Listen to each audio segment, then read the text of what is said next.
Good day, founders, CEOs, business leaders, marketers, and everyone else listening out there. My name is Angel, CEO and founder at futech.io. Futech.io takes the guesswork out of decision making by matching service providers to service seekers in an easy way. Our matchmaking methodology has assisted our service providers in generating nearly $1 million worth of revenue. Our focus is startups and SMEs, and we assist businesses in doing business in Africa and also finding new customers. Now, today I'm very excited as I have a special guest around the topic of scaling, specifically how to scale a startup and SME or a startup or SME, and looking as to how to get to those first 1,000 users. My special guest today is Matthew Henshall, CEO at Lessonspace and Code for Kids, focused on EdTech. Previously, he founded SkillUp and room.sh. SkillUp is the largest in-person and online tutoring marketplace in Africa, and was recently sold for an undisclosed amount. Lessonspace is now supporting over 100,000 active users month by month. Code for Kids and brings the coding into the classroom. Once again, I'm super excited to have the CEO of Lessonspace and Code for Kids, Matthew Henshall. Matthew, it's such a pleasure to have you here today. Thanks for having me, Angel, and pleasure to be here. And yeah, thanks to anyone who's listening in today. Fantastic. Matthew, now just to kick us off, maybe you can just tell us a little bit more about Code for Kids and Lessonspace. Yeah, as you mentioned, we have a few things on the go. Kind of my first recommendation or piece of advice to most entrepreneurs will be focus, something we desperately are trying to do. But not the path we followed. We started about 7 years ago, myself and a group of friends from Bastion School. We started a company called SkillUp Tutors, which was a B2C marketplace in South Africa. As you mentioned, we recently, it got acquired, which we were very happy about and very fortunate to find the right partner to take the business to the next level. B2C in South Africa is difficult. So having the right partner really can make a powerful difference. We then started Lessonspace, which is a Zoom for education. It's software as a service, B2B. We sell it to tutoring companies around the world. We were the first customers for it with SkillUp. So it was really nice to learn what it's like to be a customer. And then at the same time, that wasn't, this was 2018 before COVID. We also started a business called Code for Kids, which was simply content built on top of the Lessonspace software. But it was a way for a school to teach coding, robotics, and IT to students age 8 to 15. And it was something that I can tell you our journey in a bit more detail, but we were finding quite a bit of success selling to schools. And then COVID happened, and just as that was going up, when COVID happened, Lessonspace sort of ramped up and Code for Kids fell off a bit. Now they're both very busy, so we're very fortunate for that. But that's a little bit in a minute about what we do and how we got here. Fantastic.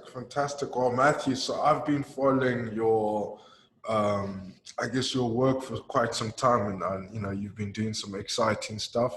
Hence why, I thought it would be such a great idea to get into conversation with you. Now, since we've spoken, there's a number of things you mentioned, such as, with Lessonspace, one of the major things that you had right from the beginning was more on international first mentality versus a South African company expanding international mentality. Can you just share a little bit more about that, please? Yeah, so we're a South African-based startup. We now have a couple of employees in different countries, but very much started in South Africa. And as I mentioned, SkillUp Tutors was B2C in South Africa. And it's not only about we were thinking international first, but it was very much a South African-based product that would be quite difficult to scale overseas. But it was also if you think of the flow of budget, You know, people, when you're spending money on a tutor, it's very much feels like a bit of a grudge spend. It's not like, you know, in your monthly budgeting, you're saying groceries, school fees, tutoring. It's very rarely that someone will put that there.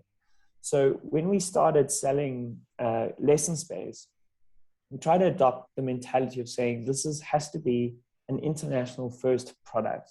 What we meant by that is, like we said, it can't just be a product used by South African companies. It has to be a product used by international. And that was like for tutors. It wasn't like we woke up one day and decided that we were building the product for SkillUp tutors. It wasn't a product that we were thinking about selling. And one weekend we triggered a Google alert, and we had 3 companies ask us for our software. And those are two American companies, 1 Canadian company. And those are still our customers today. And it was fascinating because that next week we kind of put together our API in a way that they could use it. And we'd integrate it into their software. They were very patient, you know, with the first versions of it. And it was something that we realized was far more powerful. It was B2C, software as a service, we're charging US dollars.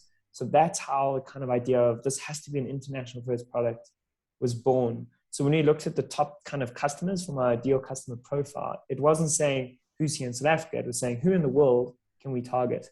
And that's how it worked. And now 99% of our business is outside of South Africa for Lessonspace. Code for Kids slightly different. But that's kind of how we think about that international first. And then we think very carefully about the flow of budget with Lessonspace, right? So if you and I are having an online tutoring lesson, you're paying per hour. That means that we're only charging companies per hour. We're trying to align our values to the company's values. So they don't pay anything if an hour has not been had. They only pay when they're having a lesson. So our sales team or our account executives will go to our customers and say, how can we grow your business? What do you need to grow your business? Because the better they do, the better we do. We want to align those values. So we think about how the budget flows. The same way we think about that in Code for Kids. As you know, we went to the schools and said, would you buy our software to teach your kids to code? They said, we don't buy software. So we said, well, would you buy our online textbook? It's like a textbook, but it's in the computer room. And the schools went, oh, we have a budget item for textbooks. So that's how we think about like the flow of budget through systems. Okay, fantastic. Yeah. Fantastic. No, that does make sense. And I could see how you're flowing from one company to the other company to the other company, which is great because obviously, you know, things that happen in one company might, you know, have a cause and effect to the next company. And I take it that from SkillUp, you know, that's where you had that international first mentality in order to go take it forward into Lessonspace. Is that correct?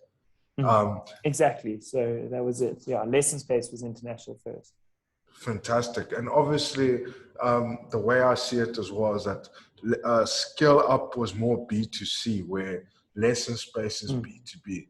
Now, you know, obviously the B2B and B2C stage all have different kind of challenges. What kind of challenges did you face on the SkillUp B2C side compared to the challenges that you faced on the B2B side on the Lessonspace? Yeah, it's a totally different beast. B2C is difficult in a country like South Africa. We don't have a massive consumer population as you might if you start a B2C product in Europe or North America or even China, I suppose. I think in South Africa, B2C is difficult. And the reason it was so difficult for us is everything matters is your cost per acquisition and your lifetime value. So when we first started SkillUp, we started it because I was personally annoyed with how much commission a tutoring company would earn. So I was like, we're gonna halve those commissions and we're gonna build software to automate the processes, and that's what we did. But so our unique selling point was going to customers and saying, we are going to be the cheapest solution. Now, what we discovered in education, which is unique to education, but certainly not only to education, is that in education, low cost looks like low quality. It's perceived as low quality, and it's a double-edged sword. So the problem there was what we thought was our unique selling point was not unique at all. And what this resulted in is that we were never able to get that cost per acquisition lifetime value ratio into the kind of numbers we needed. We wanted to know that if we spent R1 or $1 in advertising, we needed to get $3 or R3 back at least in 6 to 8 months. So we needed to see that ROI, and it took us it took us 4 years to get to that. But it was by being very, very sniper. So cost per acquisition, lifetime value is really tough when you don't have a massive consumer market. And you can understand why it might be attractive to an acquisition, because if somebody has a massive audience, the cost per acquisition will drop close to zero because they already have that audience. And if somebody has a product that they can sell to a student or a parent in an education space, your lifetime value increases. So the acquire is very much has a low cost per acquisition and very high lifetime value for their customer. So it really makes sense. It's all about that ratio. When you're going B2B, it's completely different. Where we at SkillUp also, these these B2C purchases are once-off purchases. So you got to sell it every time you make the purchase. What we did at Lessonspace is B2B, so we're selling to businesses. That means we're having conversations with our customers, we're speaking to the engineers, and it's monthly recurring revenue. So it's a completely different ball game in how you go about doing outbound sales. You don't do any cost per acquisition kind of real depth from more than like this is how many account executives you have. These are your SDRs. These are your lead generation. That's really your cost per acquisition, and it's kind of like fixed. You don't do pay per click in a big way. It's very small. People find you if they're looking for you, or you go and find them and tell them about you. The lead times are much longer. You might have told the person about yourselves 3 years ago, and only today they maybe are signing up. So it's just a totally different world. And in South Africa, I would believe, I think if I were to start a very South African focused business again, it would be in like high profit margin B2C in kind of the luxury good kind of market potentially. Not that I think I'd ever do that, or I'd go and focus on a B2B solution. B2B is easier to start, where you can have 2 or 3 customers that kind of pay your, keep you alive essentially. Then you just need to buy 2 or 3 customers or find 2 or 3 customers. B2C, you need 10,000 customers every month, and every month you start at zero. That's tough. Yeah. No, wow, that's a really, really great explanation. Obviously, challenges are never easy, but challenges obviously just prepare for us for the next step. And, sometimes I always see challenges as a privilege internally that we experience as well in our journey to getting customers on board. Now, you've had, some great success when it came to SkillUp. You've done some phenomenal work now at Lessonspace, getting about nearly 100,000 users per month on using your product. Now, I would love to understand, for early stage startups, how do you get on a business to business B2B side? How do you get your first 100 customers? On a B2B, how do you get your first 100 customers? I think if you've got your first 5 customers, that's a good start. So getting from 5 to 100 is probably, or let me rather say getting from 10 to 100 is probably as difficult as getting from 0 to 10, or maybe 1 to 10, and getting that first customer is tough. And I think all 3 of those kind of 0 to 1, 1 to 10, 10 or 11 to 100 are probably equally challenging and all have their own kind of difficulties. Getting that first customer, like, it is about bashing down doors, about doing what they want, about doing all the things that don't scale, the famous like Paul Graham type articles, and basically making what a product, what the customer's asking for. We were lucky because we were technically our first customer. So we had a very good idea what we needed, and then we were very lucky to trigger a Google alert. And that got us our first 3 customers besides ourselves. And so that's how like we got those people, and we were lucky in that. And then it was really 6 months of just making sure those 3 people loved us. And then we sort of started the strategy of saying, well, how can we get more? And we did kind of 2 main things. The number one thing was we went and reached out to 6,000 customers. So we got a lead generation of something like Upwork can be useful. We did it ourselves. And we got the email address, the LinkedIn of 6,000 people who ran tutoring businesses around the world. And we emailed them every day and we followed up with them, and then we LinkedIn them. And it wasn't necessarily always saying to them, hey, buy our product, because our product was very fundamental, very average. We actually just said to them, hey, we're trying to build the best online classroom in the world. It's not there yet. Can we have a call with you and hear what you think about your online classroom? And then we met those customers who were willing to say, well, this is what we would love. If you can do that, we'll give it a try. Or, oh, shucks, what you guys are doing is better than what we have.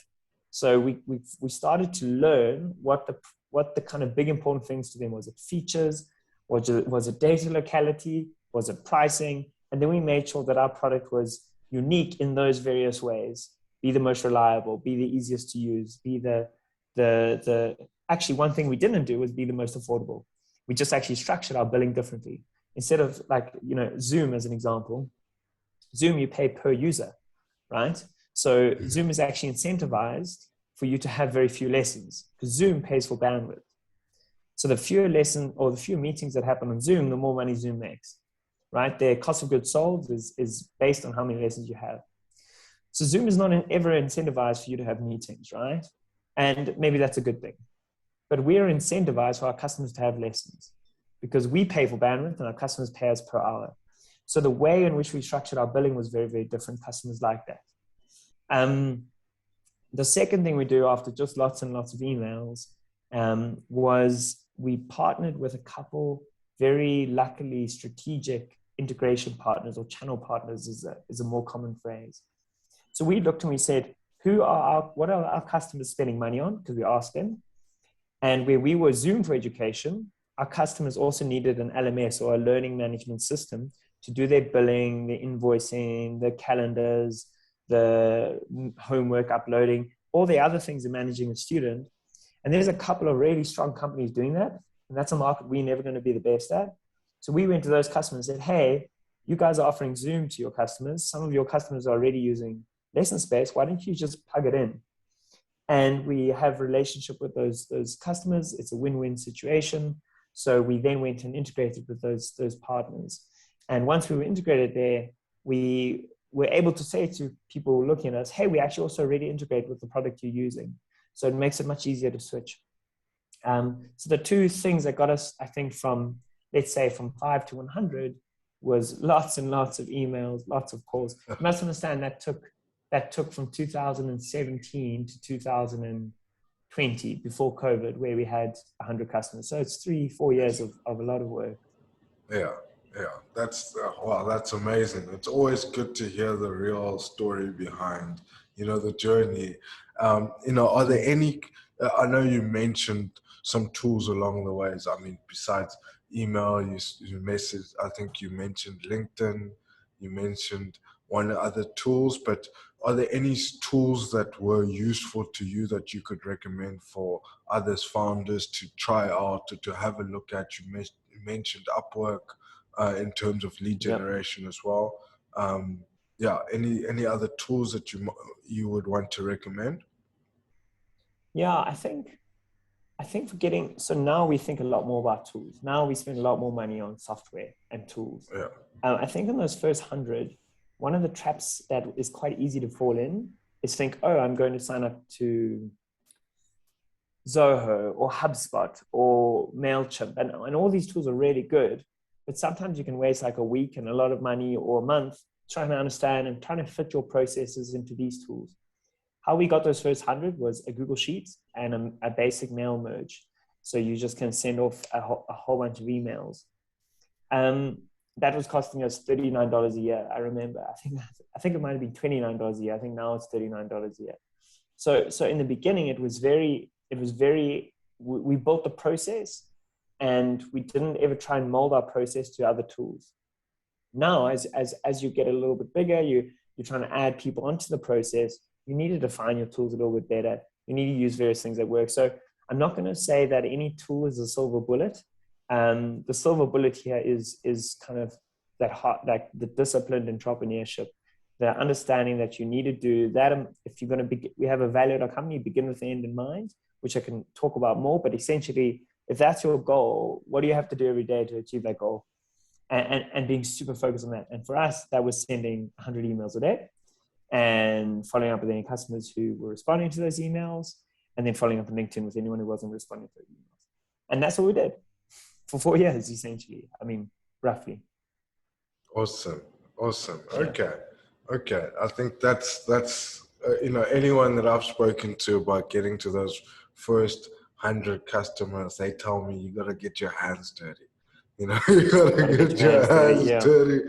And there's also, obviously, as you go high level as well, one of the things that you mentioned earlier as well is, when you reach out to customers, it's not reaching out and saying, hi, we are awesome, you should be using us. It's more reaching out to customers to understand them a bit better. I've also understood, tactics around reaching out to influencers, not your fashion influencers on Instagram, but your industry experts, people that are speaking about the topics around your, to whether to share a manifesto and say, this is who we're building it for. This is who, why, and what we're doing. It was also a great way because, these guys have a huge audience and they can give your product access to a larger audience. Now that we've moved from 0 to 100 customers, one of the things that came to my mind as well is, I understand that Lessonspace scales by removing and not by adding. Maybe you can just explain that a bit better and just share how Lessonspace has been able to scale to such numbers that you've been able to achieve. Yeah, I can definitely touch on that. I think there's a few that principle has been applied in a few ways in our company, and I can definitely also share a little bit of like what Code for Kids did in a very interesting way from sales. That was very similar to Lessonspace. And what's been fascinating, like I don't recommend having two businesses running at the same time, but one of the things that is amazing is that you don't look at a business in isolation. You're constantly looking at comparatively to the other business. So if something's working there, you're constantly saying, well, why didn't that work there? Or if it is working there, let's transfer it across and it really works well there and you do it even better. And that's been amazing. There's been a huge amount of cross ways of looking at it, like studying each of the businesses. In talking about like, when I think we think about scaling a business, I think the common thought is that you're going to think, shucks, we're going to have to add a whole bunch of things. We're going to have to add these people, these processes, these tools, these sort of gates or block, like a whole bunch of kind of weight gets added. And I think what we learned, or these features even, like to the product, and I think a very profound learning for us was we looked at a lot of our competitors in the space and we saw that they just had like everything for everyone. They like everything for everyone, and you end up becoming nothing for no one, right? So we said, to scale this business, it's not about what we're going to add, it's about what we're going to take away. So we said, what can we remove from our product that isn't absolutely loved? What can we remove from our processes that isn't loved? What can we remove from our operating procedures or our tools or our, just like our day-to-day that isn't essential for the business? And what's been fascinating is like the product team sits in a very kind of, especially when they're thinking about Lessonspace, and they think, okay, so what is the first mile journey this customer has? What is, as they step into the product, what are they doing? And then what you see, I think there was that famous thing, McDonald's, when if you've ever watched that Founder movie, they did that thing where they said, yes, we're not going to have a very complicated menu. We're just going to have a menu with like 5 core things, because that's what 90% of people buy. Right now, that's what is happening on Lessonspace. So you might get asked a whole bunch of things. You might think you need to do it, but that might not be your customer. So it came to like saying no to certain customers. And we might start and say yes to those customers, but it would be very much a pinpoint focus on those customers. Say, right, this is what you do. This is here what we have to offer. So I think scaling a business, we've learned, is a lot more about what you take away than what you add. And just to touch on something you said there, like with how do we approach our customers in this regard, is now Code for Kids is a coding, robotics, and IT for grade 4 to 7 in South Africa, grade 8 to 15 now, it's going up to grade 9. And the power of Code for Kids was, it was very lucky in a sense, because the South African government now has said that coding needs to be in the curriculum, and we were about 2 years ahead of that. But we've also had quite a bit of success overseas recently. But what was powerful in the start was we didn't ever go to schools and sell to schools, right? How many sales emails do you get where all of a sudden the person's talking about themselves? We went to the school and said, hey, we're from Code for Kids. We care about coding, robotics, and IT. And we said, what are you currently doing? Is this something you're looking at upgrading at your school? We have a couple of schools that we're working with in a similar kind of segment. We'd love to chat to you about it. And what we did in 2018, 2019, I personally probably met with 300 schools in South Africa. Maybe 200 schools in South Africa is it must have been virtual. Was it virtual? Was it? That was all in person. Schools hated virtual things. Yeah. It was all in person. I was in every city you can imagine, in Nelspruit, in White River, in Cape Town, in George, it was all over. Obviously Johannesburg, and made sure we got our alma mater on, right? And I think the thing was, what was fascinating was, well, actually on that note, we thought of COVID as like a first order, second order effect. Like first order, schools had no budget. Second order, now we're only meeting online. So it's like been a real big long-term advantage to us. Yeah. But what happened with those schools is when we were meeting with those schools, we just listened to what the school's problem was. We just said, okay, you're teaching coding. And they just like, we'd have this like funnel, if you like, and they would like touch on certain points. We care about the CAPS curriculum. We care about pricing. We care about, we don't have any training. How do we teach coding? And then whatever they would say, we were like, oh, well, like that's what our product did, because we just then go back and make that. And then when we were then eventually speaking with customers, we say, oh, well, we have that. So you're not selling, right? You're saying to a customer, like, this is your needs. Here's your solution. There's an ROI for you. And there are times where we say, we're not the product for you. And there's, we sell to schools. If an individual wants to use Code for Kids, we say, you can try it, but we do not support you, right? If a after-school coding club wants to use, that's 100% okay. There's quite a few of them actually who do. But again, that's not our like dead center customer segment. And so we very much focus on who we sell to. And then if we don't support you, we don't try to support you. So saying no has been a very powerful thing that has helped us scale the last 2 years, 3 years. Fantastic. That's awesome. I mean, you just shared obviously the journey for Code for Kids, which is great. Like I wish there was coding at school when I was still at school, to be honest. And I'm surprised that teachers and schools don't want to meet online, because I think schools should be the advocates, the ambassadors of technology. Especially the way the future looks with everything. So now, if we look at Code for Kids, maybe you can just explain growth over time from when you launched to where you guys are. Obviously you've already explained the hard grind from getting to those first 100 customers. Would you say the first 100 customers was that journey that you had, meeting schools, traveling to Johannesburg, or was that from, say, 100 to 1,000? Where in the journey was that process? Yeah, I mean, just one thing to like say there, just before answering that directly, is like, I think we forget how different it was before COVID, right? Like, and also one thing we really, our purpose at our company is make teaching easier. That's what we do at Lessonspace, that's what we do at Code for Kids. At least 2 businesses, 1 purpose. And that purpose is very aware that you have a teacher who's now trying to teach something that they never learned at school. And unfortunately, or fortunately, you're going to have a kid in that class who's going to know more than you do. So a lot of what we do is trying to support the teacher. We're trying to like help that teacher become an expert at what they're doing and teach them like a Socratic method. So they ask with questions to really like upskill them on the journey at the same time. So it's like the teacher doesn't necessarily want the best content in the world. They want the simplest, most easy, most empowering tool that can excite students, excite parents, and they feel like enjoyable to teach. How we scaled with Code for Kids, I was teaching my niece to code when she was in grade 4. And by the time she was in grade 6, I was teaching her like once every 2 weeks for like an hour maybe. And by the time she was in grade 6, so 2 years, she was able to pass an entrance exam as a junior software engineer for a Cape Town company, which required a 4-year computer science degree. And she was 12, you know, and yeah, so it just, and, you know, I don't think she'll become an engineer or a developer, a software developer.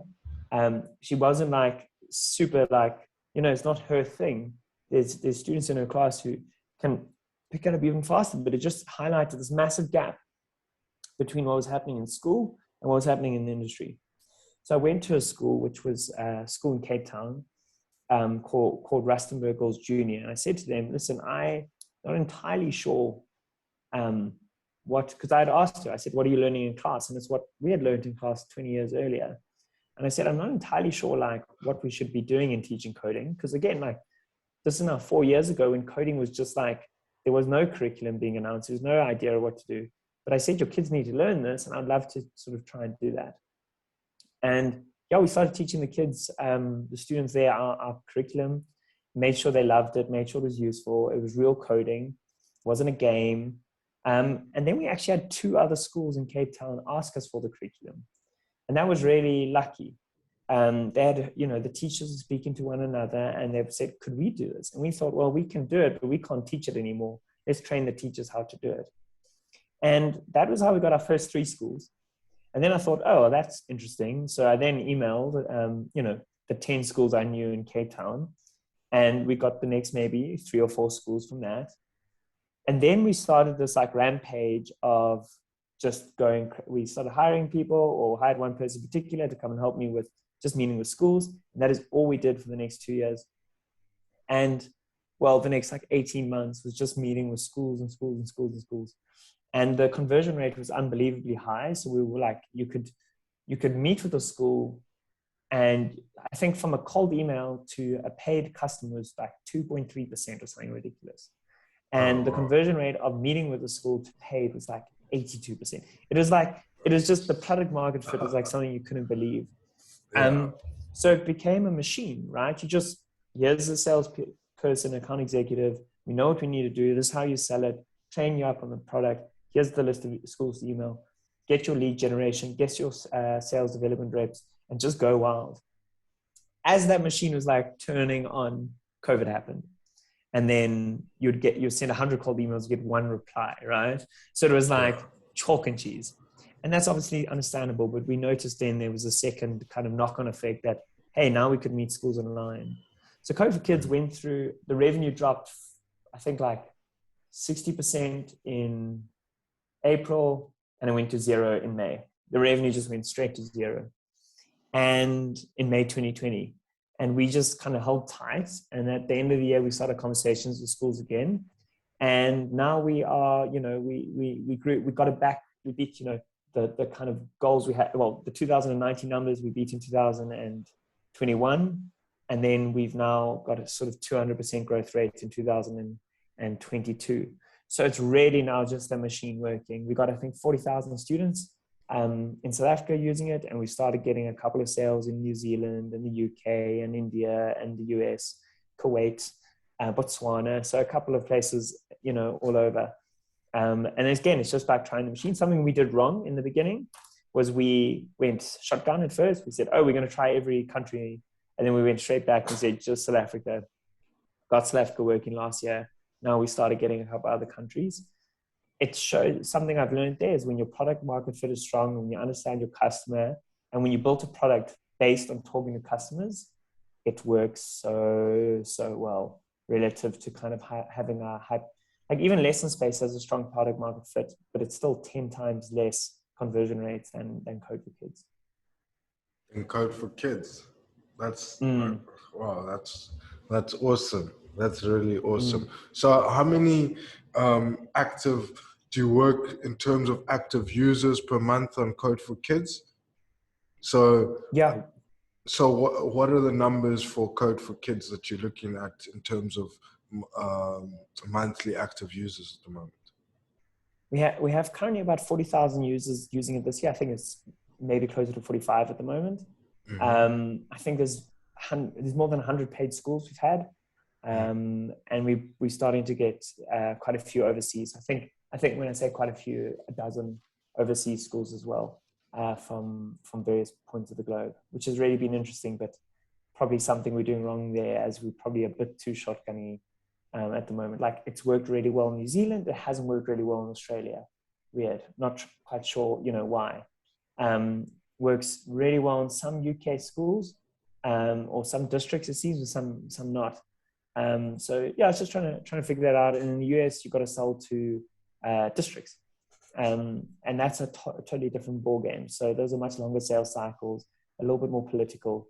But we're figuring it out. We really believe in our product. We really believe in the, when a teacher sees the effect it has on a student, we know that it sells.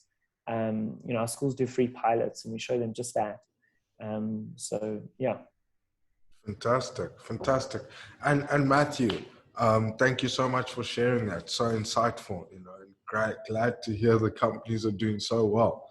Now, there was a number of things in that you spoke in terms of the journey and the actions that you had to take. Now, for listeners and founders out there that are either in the journey between 1 to 100 or the 100 to 1,000, maybe it's a separate answer for both, but what action steps could you share that they could take in that journey? Yeah, shucks. I mean, I really believe in disciplined entrepreneurship. I think one of the things we learned very early on was that, we were engineer founders. So we loved build your Excel spreadsheet, write your software. And we learned this the hard way, right? We had something where with SkillUp in V1 in 2015, we launched it after 8 months of work. And just before we, made it live, we asked my younger brother to use it. His name is Mike, and he's a nature conservationist. So he's not great on a computer. And I might have shared the story before with you. And he started hacking away at the website, and it was a total disaster. And he was just pressing things. He wasn't reading anything. And we were telling him what to do. And we kind of had this epiphany. And we're shucks, Mike is our user. Mike is our end user. We had built this thinking how an engineer would maybe try and go through something, maybe read a little bit more, go a bit slower, think about it. And he just was going, and we're oh my goodness. And that night we deleted about 4 months, maybe 3 or 4 months of code base, and launched it that night at 2 a.m. on Steers and Claremont Main Road, right? And it had, the spot. And it had its level of success. And I think what we learned there is any product roadmap, any product, you have design, build, procure, machine, assemble, package, deliver, sell, and success. You need to sell the product, and it has to be successful to a customer. So we said, well, we've got to focus on the end. We've got to begin with the end in mind. We've got to focus on sales first. So you'll see our salespeople always join our product meetings, and our head of product will always say to the salespeople, what do you think of that first? Before anything else, they'll say, salespeople, what do you think? And it gives it just reminds product, we've got to think about how is this going to have an effect on the customer? We don't know as well as the salesperson does. And we call that the mic test as well. We make sure that anything getting released is thinking through how will a customer use this? But the kind of key advice I'm telling you there is your biggest strength can also be your biggest weakness. So if you're a early stage founder where you're trying to get your first 1 customer, your first 10 customers, your first 100, you often find people like that who are builders. And you might not want to go and speak to customers. Now we would prefer to just write code, but we should have gone and spoke to customers. So the thing you're not doing is probably the thing you need to do. The thing that makes you feel uncomfortable when you make your to-do list and there's one thing hanging there that you never tick off, that's the thing you probably have to do. And as it's still for me today, even though I'm aware of it, even though that is you got to try and make sure you're doing that thing that is the most important thing for your business to move forward. And often it's not necessarily what you want to do. And often those things require a lot of discipline and hard work, and they don't always scale at first. You get to maybe hand it off to someone and then they get it a little bit more polished and a little bit more scalable, but you've got to often do the dirty work there. So yeah, like you said, like it's just about getting your hands dirty. Okay, fantastic. And is there, and what would you say for guys that have had their hands dirty and they're looking now, to move to that from 100 to 1,000 plus? What kind of mindset or actions would you recommend? Yeah, that's where we now are sort of thinking about like trying to remove instead of add. So, we often talk about every process in our company, every action, everything that someone is doing as a machine. Like we're building a machine here. We're building something that can like generate value, add value. And we are just meant to be the kind of operators of the machine, the maintainers of the machine, make sure the machine is working. And I would like to say, if you've proven you still got to get your hands dirty building the machine. It might not be like speaking to customers as frequently, but the customers are designing the machine. So you make sure the people that are speaking to the customers are helping the people designing the machine, and you're kind of connecting those dots. I say to my colleagues that the purpose of my role at the company is to give direction and help you get there. So like, that's my role. Like if you don't know where you're going, or if you don't have the support you need to get where you're going, then you speak to me. And so I spend a lot of time trying to think like, are we going in the right direction? And are they going there? And if they're not, why? And can I help? So that's kind of how I think about it now. Awesome. I think, I personally believe that business is people.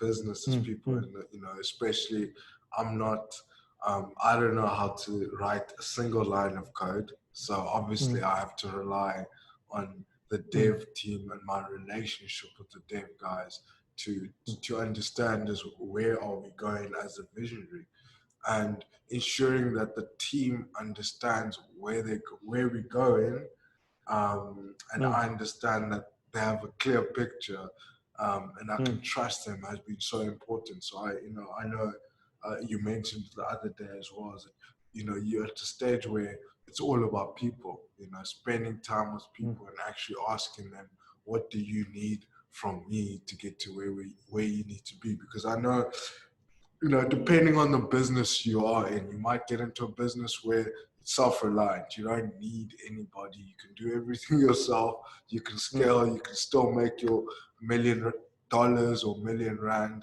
terms of revenue. But, in certain businesses where it's in tech, where you need multiple different functions, it's about people. The happier the people, the happier your product. The better your product. And I always say to the guys, like, treat it like your own. It's very important. I spend most of my time actually speaking to, the individual people, seeing how they do and seeing what I need to do for them to help them in getting to the next milestone.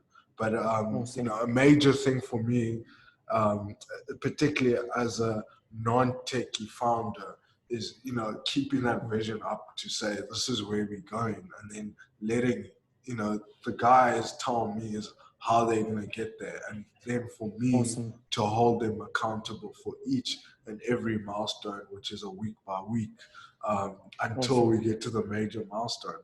So So yeah, I mean, it's been very exciting to to hear your journey and to understand as how do you get from 1 to 100, and then from 100 to 1,000, understanding the skills and lessons that you've learned in terms of from SkillUp, Lessonspace, Code for Kids. We never even spoke about room.sh and why that was founded, but I think in the next episode that we do have, we can give focus to that. But I mean, just to wrap up, Matthew, I'd like to just understand, is there any last words or insight that you would like to share with the founders listening out there that either have already started a business or they're looking to start a business? Yeah, I mean, for those looking to start it, I couldn't be more of an advocate. Like, give it a go. There's nothing more more exciting and more horrible at the same time. It's, I think in my 7 years, I've never once watched the clock. And I've been in business, I've worked in companies before, where it's like 4:50 and you're like sitting there watching the clock. And I've never once watched the clock. So if you can find something that you're doing where you are not watching the clock and it's paying a living wage, do it. Try and do something where your path to profitability or your path to breaking even is very clear. I would say only start when you can see how you can survive. So if you need to earn 10,000 Rand or 30,000 Rand a month, whatever it is that you're need, make sure that when you start a business, you can see how you're going to get that in a very real way. And then, to scale it, figure out what's the next thing you need. Figure out, are you still enjoying it as much as you are? Do you want to steer it in the direction you need to go? Make sure you're not watching the clock and make sure you're paying yourself a living wage and can really turn it into something magic. That's kind of my closing, I suppose, TED Talk, words of affirmation there. Fantastic. No, that's awesome. That's awesome. And how can people find you, Matthew? LinkedIn is definitely probably the only real way on social media. Matthew Henshall on LinkedIn. I'm sure you can post that in the chat. Drop me a message on LinkedIn. I'm always excited to connect with entrepreneurs. And I always post kind of updates on what we're doing, how's it going through LinkedIn. So that's probably the easiest. Fantastic. Matthew, it's been such a pleasure having you today and, getting into this discussion. Thank you to everyone that's listening out there. Obviously, this session was powered by futech.io, where we take the guesswork out of decision making by matching service providers to service seekers. So if you're looking to do business in Africa or you're looking to find new customers, please sign up and join our community. Thank you so much to everyone and have a good day. Thanks a lot, Matt. Thanks, Angel. That's truly awesome. And I love the platform you're building here and what you guys are doing.